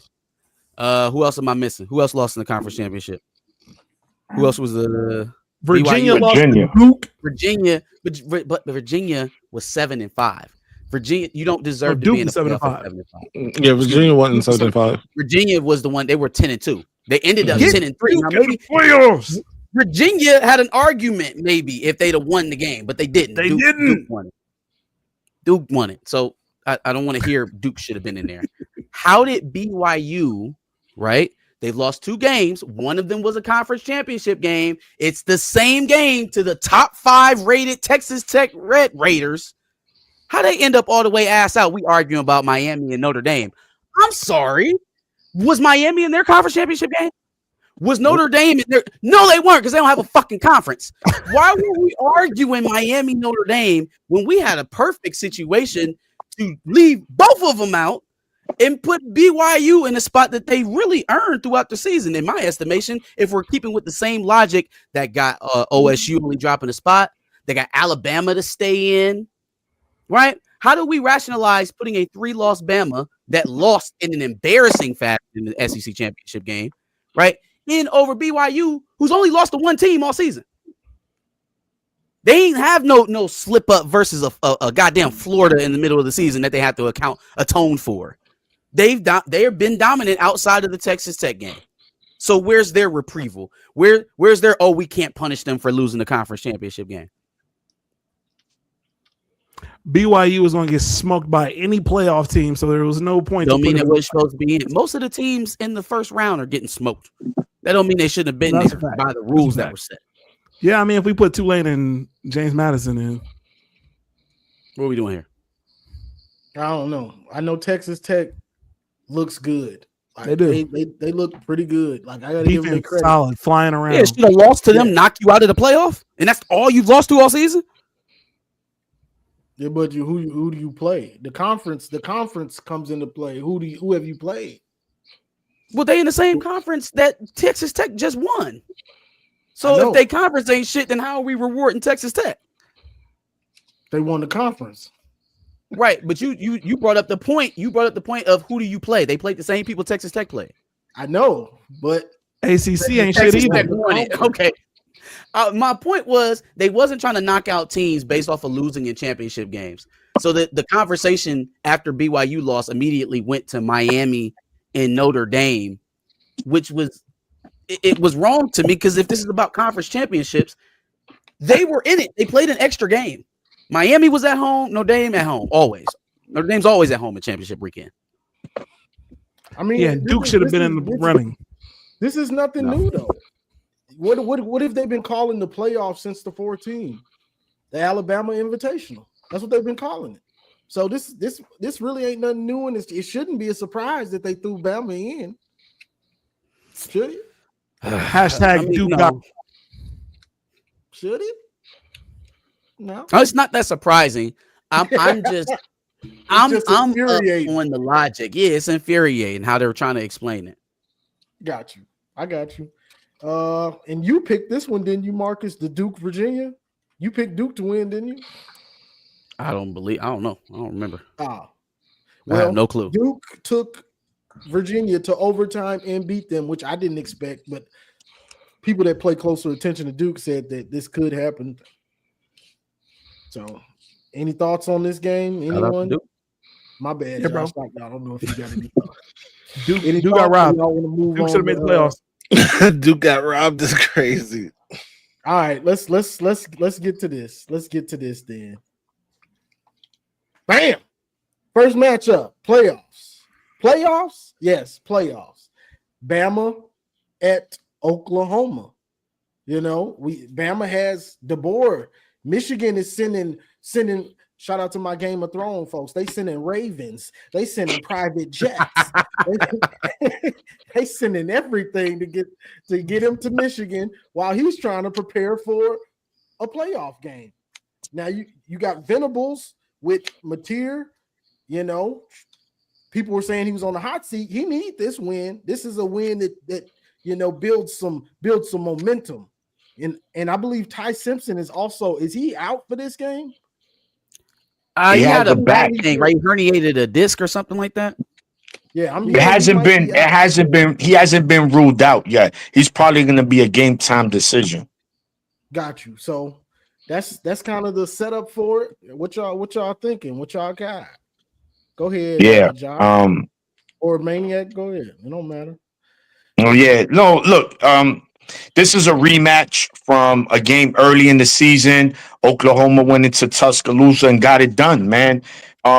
Oklahoma probably, bro, if they had a competent offense, Oklahoma probably win it all this year. That's just how good their defense is. They fast, they physical, but they just can't score. They struggle. Now, mind you, they have an athletic quarterback, but they lean too much on Mateer.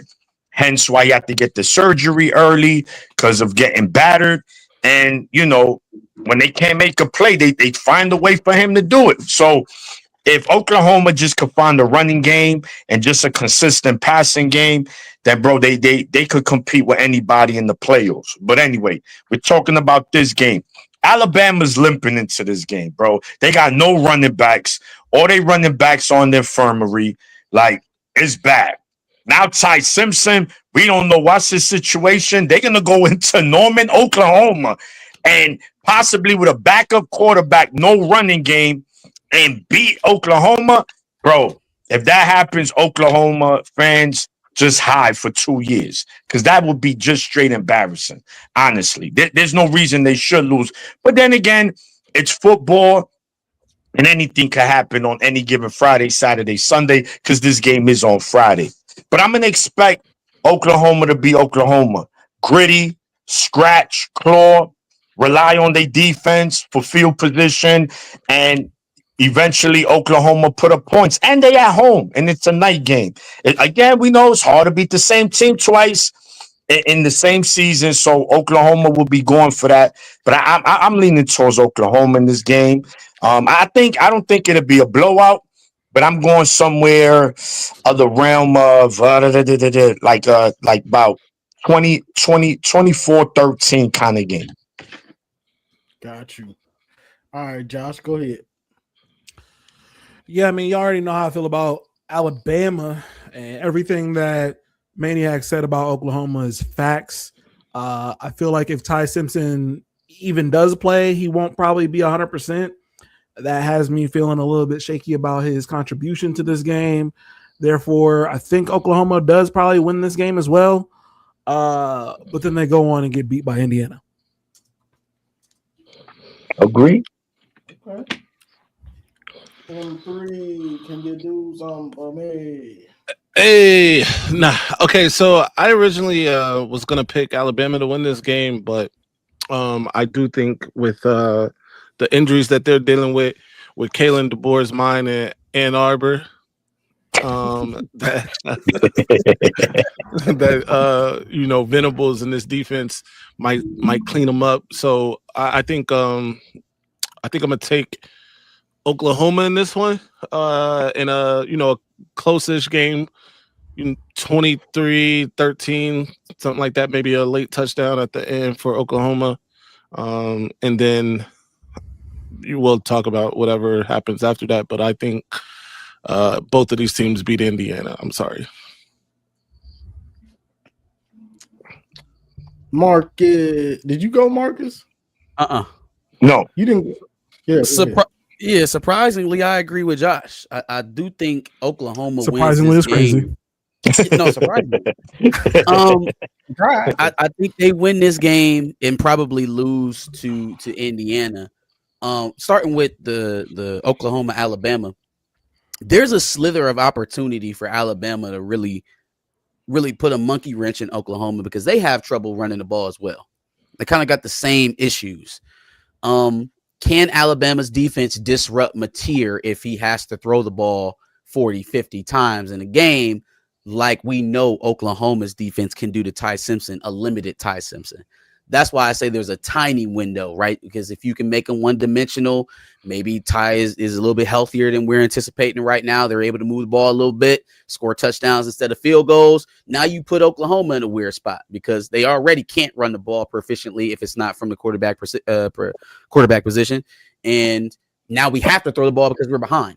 That's Alabama's window of opportunity as I see it. I don't think that's the likely way to go. I think it's more likely that Alabama's offense shows weaknesses early because of the injury at the quarterback position, which should give Oklahoma a better opportunity to score, better field position, more possessions in the first half, I would imagine. So as long as they are able to score, Oklahoma shouldn't have a problem winning this game.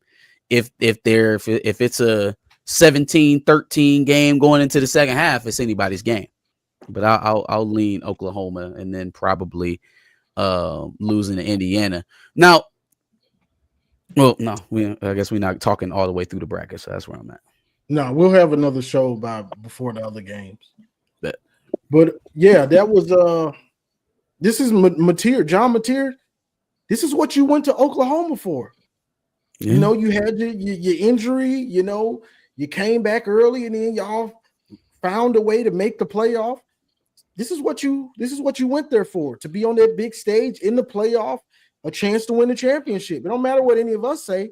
This is your chance to win a championship. You win the playoff. You know what I'm saying? So it's on him he's probably going to have to put them on his back. He probably is, you know, but you got a defense that you can also lean on too. You know, I think it is going to be harder for Bama. As long as Mateer doesn't turn it over, I think it's going to be harder for Bama to win this game, especially not being able to run the ball, all the injuries. And then if Ty Simpson is also out and DeBoer is texting Michigan at halftime. Hey, that's going to be so funny, right? Because it's going to turn from, Alabama better than Michigan to Alabama pushing DeBoer out the back damn door if they get blown out to Michigan. Yeah. Those Alabama fans are going to be brutal. No matter blowout or not, they lose, they're going to be brutal. Trust me. Speaking of halftime, real quick, and I'm sorry to go back here, but I got to. Did y'all hear what my man was doing at halftime of the Ohio State I don't game? think that was real. We was talking about that in the beginning, Okay. how people are All right. reporting stuff. Yeah, I don't think that was real. All right. It better not be real. Yeah. All right. Yeah. Cool. All right, let's move on. Let's move. I didn't hear it. Hit the group chat with that information. I want to laugh. No. I want to laugh. No. You ain't gotta Is say that it here, true? just hit the group chat. Johnny, I see somebody put in the chat Pavio won the Heisman. Is that true? I'm Oh, so no. mad. Or No. Heisman, I think. Oh, No. for Heisman. All right. Yeah, that's I'll wrong. be sick. 'Cause I They wanted start to at hit 8 on o'clock, right? Is it tonight? Yeah. Yeah. Oh shit. Yeah, no, I didn't know. Oh yeah, and another topic I wanted to bring up. I know Josh is gonna like this. Mekhi Lee wins the Biletnikoff. He couldn't have won that award because we know the best receiver is in Columbus. Nobody can win an award if he's the best, even though his numbers aren't better than Mekhi Lee. He should still win the award, right? Right? Why they His don't draft respect stock me, is bro? higher, so he should win it, right? Is it just me? Are you gonna put me on stage? I'm Yeah. gonna say what I want to say, but put me on stage. You don't need to be on stage to address this. Bulletin board material. Oh, He Lord. is going Here to we go. dominate the playoffs, boy. What are we talking about? You just I made think this is where AJ we- Smith mad. You won't like him when he's mad. We got the blueprint. What's up? This is Y'all where got we the blueprint? separate as fan bases, or at least I think, in the way that I think about it. If I saw my best player on my team, right, tweeting about how upset he was that he didn't get an individual award while we're on a playoff run, that would make me feel away. Like, damn, it's hurting you that much that you didn't get the Biletnikoff, big dog. Like you're not satisfied with the great season you've already had and still being able to compete. Makai Lemon ain't competing in shit. Makai Lemon is putting dents in the couch right now. That's what I would take pride over that as a competitor. At least that's how I would posture myself. That would be a very fair point if I didn't see Jeremiah Smith be a team player multiple times throughout this season. I didn't say he wasn't a team player. I'm saying what's the main thing here? Like, what's important? No, that's fine. I agree. You didn't say that. I'm saying that would concern me if I didn't see that, right? But I have seen him consider the team over himself plenty of times to where that's not a concern for me. That's all I meant. Yeah, I didn't say he was a team dancer or no shit like that. I'm just saying. I know. So do you believe he deserves? Like, keep it 100. Keep it real. Come on, Johnny. We went through this. Come on, we went through this. Of course, we didn't do it over here though. Of course, Jeremiah Smith should have won the Biletnikoff. You believe that wholeheartedly? Yes, he deserved it more than Makai Lee. Fam, even if we're going off stats, the stats are so similar, and one of them has a second wide receiver on the team that's going to have 1,000 yards by the end of the season. So they're similar if you track all the way through championship weekend. If you stop in the regular season, Makai Lemon had 1,100 yards in the regular season. Jeremiah Smith had like 920. But that tells me that Makai Lemon didn't help his team get to that level. Oh, yo, stop it, bro. Stop it. Reaching. Stop it. That wasn't a little bit. That wasn't a reach. Okay, it may have been a little reach, a tiny reach. But it's facts. It's facts. Facts. Look, I don't have no dog in the fight, obviously. But right. I think if we're talking individual awards, stats is all that matters, right? How good your team did doesn't matter to the Biletnikoff or the Remington or the O'Brien or anything like that. You got to win in those statistical categories, and he didn't do that. Now you had an interesting point that it's not the same kind of dynamic with the receivers on the roster at USC as it is at Ohio State. That's a point to be made, but that just means that you're not having a Biletnikoff type season, or not a top season, a Biletnikoff winning season. Well, then, okay, so then I also add to the fact is, what is the Biletnikoff award? Is it for the best receiver? Like, I think it's the best receiver statistically. That year. So look, we know the argument. No one is arguing who's the better receiver. We know Jeremiah Smith is the better receiver, but this year he was better, right? LeBron James was the best player in the league for how many years? Did he win the MVP every year? Does it mean he wasn't the best player in the league? Just that player played better that year, but he was still the best. So I think at the end of the day, if you're Ohio State, it's like, all right, it's no robbery. I don't want to hear he was robbed of the award. It's not like they had some other receiver win it that we like, who's that? Makai Lemon was a beast, bro. He's a future first-round receiver, just like Jeremiah Smith is. This year, he deserved it. And I know some people, he missed a game and a half, but he also played an extra game in the Big Ten championship, right? So we could play that game. So at the end of the day, Lemon, to me, was just a little better. Not just barely, but I'm okay with it. I wouldn't say robbery. If you felt Jeremiah Smith deserved the award, I'm not going to argue with you and say you're wrong. But I don't want to hear that it was robbed. They robbed Jeremiah Smith. He wasn't robbed of the award. It was close. It was neck and neck. But again, we know Jeremiah Smith is the better receiver overall. We're not arguing that. We're just arguing about we debating, on who should have won the award. And I think they got it right, man. So, it is what it is. And like, I don't know who said it. I'm pretty sure Makai Lemon would like to switch. Say, yo, if I could play in the playoffs, you could win that award. I'd rather compete for the biggest trophy of the year. So that's what matters at the end of the day. So we'll see. I wholeheartedly agree with everything you just said. I don't care about the Biletnikoff award, but Johnny keeps asking me this question to troll me. He's going to keep asking me this question to troll me. He's That's all pushing it your is. buttons, Josh. He's pushing the buttons. The second time in 2 days that he's asked me this question. Oh, my bad. But look, I just wanted to throw. I thought it was a good topic. Trying to find topics for the show. You know what I'm saying? Oh, okay. Yeah, cool. But Wasn't Tonight is Shabula up tonight. for the Remington? Okay, let's move on to the next game. okay, we're going to the Heisman now. Another one of your players. We going to the Heisman. Who we got? Mendoza. Hold on. What? How we do Alabama, Oklahoma? Now we doing awards. What happened That's to the the other only game. games? We got an No. We. So, Josh, remember, the reason we did Oklahoma, Alabama is because that game is going to be on Friday. We won't be able to do a show. You understand? Okay. All That's right, why. all right. And then Saturday, we got 3 games. So we'll do our regular show on Saturday. Yeah. And then we'll give who we think is going to win it all then. exactly. All right, So- fair enough. We got Julian saying up for the Heisman. Fernando Mendoza. Mendoza. No, Diego- it's We won the Diego. whole flipping thing. There We won you the go. whole flipping thing. Yo, there's a lot of Latin flavor in the Heisman race. You know it ain't good if you got Spanish people up there for the Heisman. Hey, I'm bro. sorry.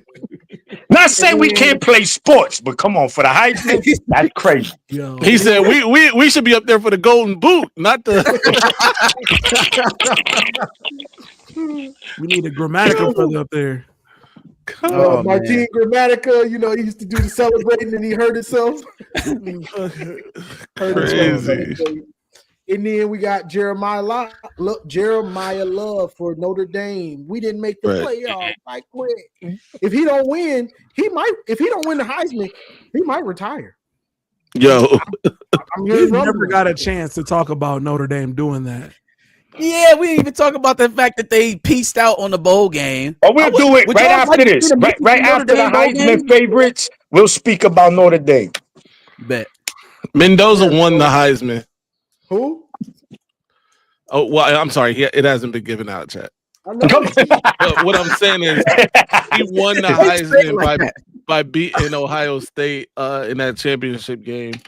Yeah. That the second half of that game, he was a better quarterback. He had the lone touchdown pass in the second half of that game, right? Saying's touchdown came in the first half. Yeah, I just think he was the steadier quarterback in the second half. That was a high profile game, the most high profile game that actually included Heisman candidates. And I think he won it in front of America that night. Yeah.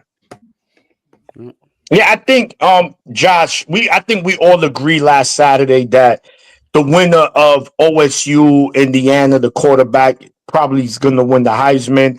Now, again, Mendoza numbers weren't, eye-popping against OSU, but he was clutch. And he made the plays when he needed. He did it against the number 1 defense in America, who's on in a historic pace. And he did it in the dome. It was in bad weather. He did it when he needed to. So I think he deserves it again. This is a horrible Heisman class. I'm not saying these guys are not talented, but based on what we've seen from previous years, this is like, it's kind of cacadoodle, honestly. But of course, I'm gonna go Mendoza. I think it's probably unanimous with that. But all these players are talented, man. Pavia, he took Vanderbilt 10-2. Julian Sayin could take his team to back-to-back natty, and Jeremiah Love, who's probably gonna be the first running back off the board in April's upcoming draft. Got you. Go ahead, Josh. Make your case. Make your case for Julian Sayin to win this Heisman for the Bucknuts. It's not going to happen. I've come to terms with the fact that it's probably not going to happen for Julian Sayin. It's perfectly fine. I am trying to bet on the Heisman right now that it's not going to be Mendoza, just because it's really good odds. Just throwing it out there. Get money with Josh. You got your pick. Get money with Josh. Get money with Josh. Look, I'm only taking it because look, if he doesn't win the Heisman, I'm getting cake. I'm getting money. So He's if the he wins favorite. it, great for him. I've liked Mendoza all season. That's great for him. But if he doesn't, I'm cashing out. Yeah. What, for Mendoza to not win it? Yes. Oh, I'm Just throwing that out there. Get money with Josh. That one was for free, y'all.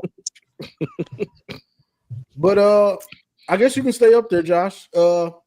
Notre Dame. Not Damn, can we accepting talk about the bowl. Heisman? Oh, my bad, Mark. Damn. My bad. Jesus. Mendoza.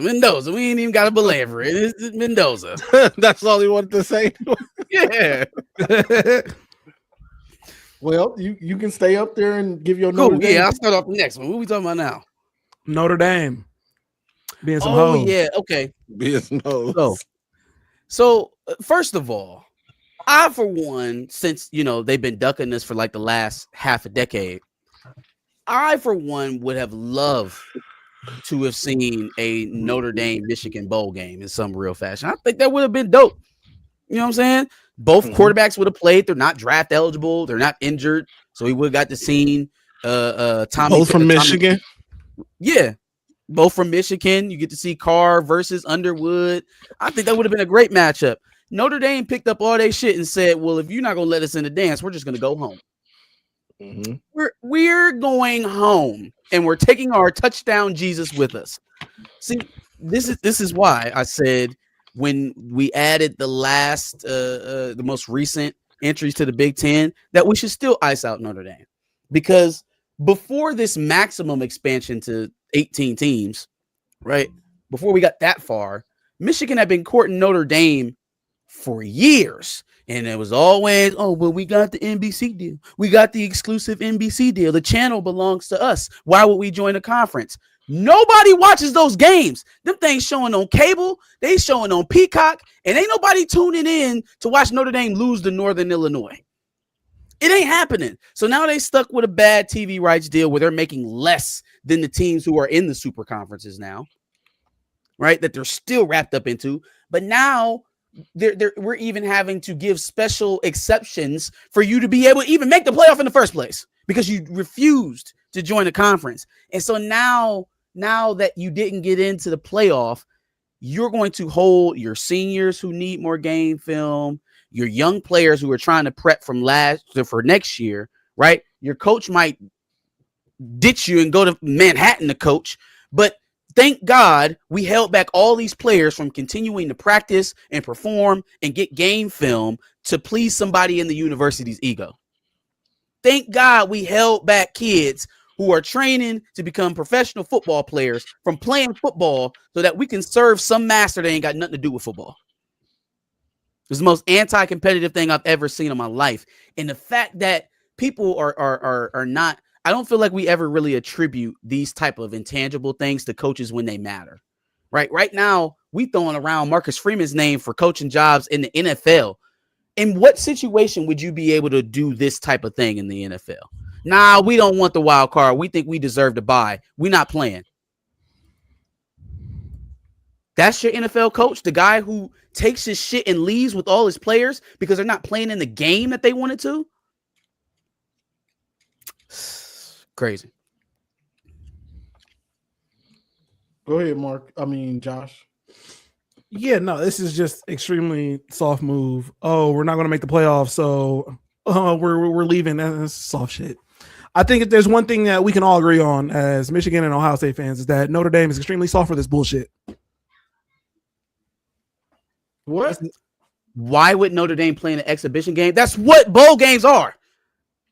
You know we talking about college football, right? Like that's what they are. They're all exhibition games. Quiet as it's kept. No, Oregon James Madison is a fucking exhibition. What are you talking about? Most of those games in the first round are exhibitions. It's not. That shit is soft. That shit is soft. Play the game. What are you talking about? I was ignoring homie because he just wants some attention.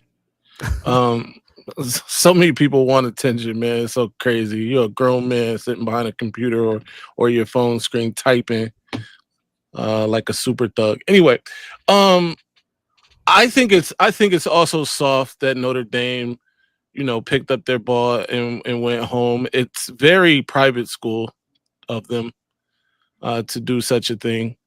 Nasty, nasty work. Here's the thing. They put out something that said that the players voted on this. But as I explained on my show, like if the coaches are presenting you with an opportunity to even opt out, it's kind of like they're giving their opinion. Setting the standard. Yeah, right. Setting it. So then you have like these seniors who are not going to get to play this extra game. Their last time, playing a Notre Dame football game was 2 weeks ago, however long ago they played, right? Instead of going out with possibly a win in a bowl game, whatever it is. And like Marcus said, I thought it would have been a good idea for Michigan and Notre Dame to play a bowl game. It's a lot of history between the two teams. They haven't played in a long time. A lot of people are clamoring for that game again. I also think that this is the sign that Notre Dame has needed and wanted, or not wanted, but the sign that they needed to join a conference. At this point, bro, it's over with. The networks have destroyed the college football that you and your grandfathers loved. All right, like Rudy, all of that shit, that's just dead. All right, it's about getting this money. The networks have proven it, and you guys are still stuck on. Oh well, we play on NBC. So, actually, you play on Peacock. Peacock. y'all in the ACC, y'all got a media rights deal. They got a media rights deal with like WB, bro. Whatever is left of that. So like you gotta chill, join a conference, and then you wouldn't have this sort of thing happen. Now, here's the crazy part: is I was one that believed you should be in the playoff. I think Notre Dame should be in the playoff. Granted, they lost to both the best teams they played, but they also went on a belt to ass spree, a 10-game belt to ass spree afterwards. So, I think they should be in the playoff. And that belt to ass spree included USC.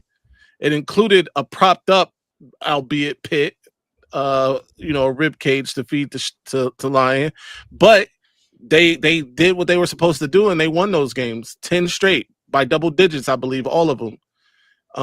So I thought they should be in the playoff, but you know what?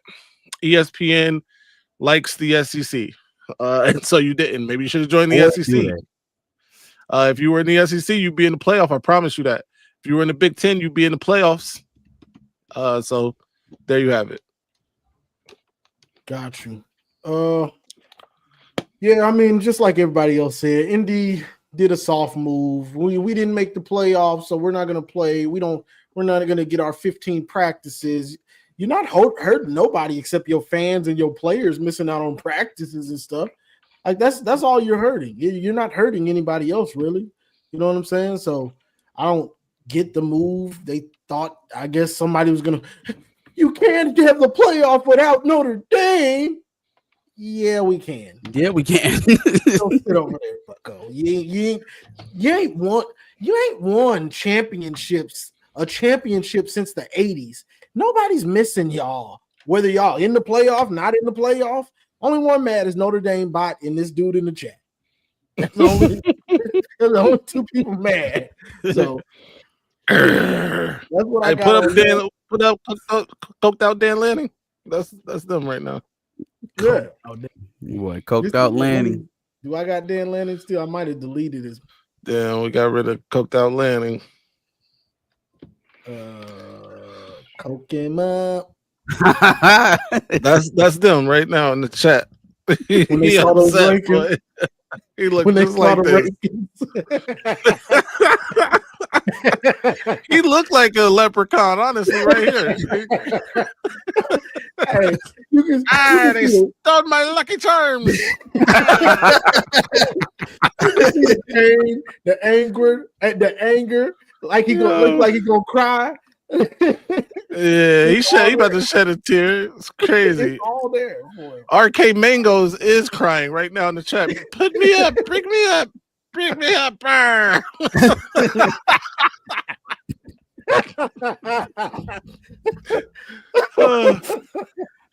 Oh man. What we got left? Josh, do you got Pick'em? Do you got Josh bet with Josh or nah? I told you, bro. Bet against Mendoza. Bet against A small amount will get you a lot. He's clearly the favorite. Throw in like $5 on against Mendoza, and you might win a lot. I'm just throwing that out there. That's what I'm doing. Okay. Well, besides that, all we SEC got left. bias for the win. Wow. Wow. Josh, at some point we want to expand the SEC fans, I think. No, we don't. No, we don't. No, we don't. We got Notre Dame and Penn State bots already. You want to add SEC fans? Okay. No, you don't. As long as that check clear. Yes, I do. Lloyd Banks is battling Conway. What are we talking about? What? Banks versus I don't know what's going on with that. What was I gonna say? So the Bama Oklahoma game, who we got? Give me Oklahoma. Give me Oklahoma. Yeah, I'm going Oklahoma. As much as I want to be a contrarian, I'm gonna go Oklahoma too. Sooner sweet. Oh, he's talking about something I brought up before we go. Any of y'all, we all about the same age. Did y'all watch Mighty Ducks, the Mighty Ducks movies? Yeah. Mm-hmm. Did y'all watch D3, the last one, D3? No. Yeah, but I don't really remember it. I did not. Yeah. So sad. So I brought it up on TJ's show about Banks. Charlie is the best player in the last one. And people think it's Adam Banks who was the best in the first two. But in the third one, he's not the best.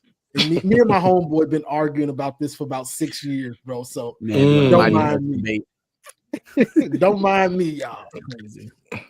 So I guess that's about it. That's all we got for this one. Any final thoughts or anything from anybody? Yeah, hashtag Duke got robbed. Ohio State's about to win another championship. Go Bucks. I actually burn 4-leaf clovers and Lucky Charms nightly in honor and to piss off Notre Dame fans, especially ones in the chat. Arr. Let's go, bro. Yeah, man. Michigan, find the guy, man. Finding quick. Let's get back on the track. Let's get this train back rolling. Go blue. Go blue. Yeah, don't forget tomorrow. I'm not sure what time I'm gonna do the call-in show for tomorrow. It might be probably around 1 o'clock ish. So just be looking out for that. And that's all I got. Hopefully, well, probably not. It's probably Michigan. For Michigan, we probably not gonna get a coach until next week. You know, that's just what it is. It's only been almost 2.5 days. Better get one before January 2nd. Got you. Brian Kelly. All right, Josh. Appreciate everybody watching the Big College Football Show at 10:45, at 11, at 6 o'clock. Hey, anything but 11. Anything but 11. Go Bucks. Go blue. Like, share, subscribe, and as always, go blue. Go blue. Blue. Go Bucks.